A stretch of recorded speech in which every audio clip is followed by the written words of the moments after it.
Sikiliza hadithi ya Fatuma. Nilikutana Fatuma, japo sio jina lake halisi. Uwezi amini, Fatuma alipokuwa form 4 akiwa anasoma boarding, alipata tatizo la PID na akatoka uchafu sehemu za siri, harufu mbaya ukeni. Okay?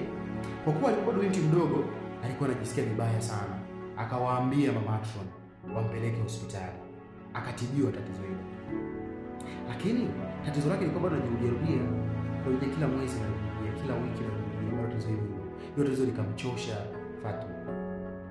Nilipokutana na Fatuma akiwa mwaka wa 3 chuo, nikamsaidia na akapona tatizo hilo. Akanipa shilingi 50,000 kama zawadi. Uwezi amini, nimeweza kurejesha furaha ya Fatuma. Nimeweza kurejesha kujiamini kwa Fatuma. Sikia nikwambie mwanangu, PID sio kitu cha mchezo wala sio kitu cha kuchukulia poa kabisa, kwa sababu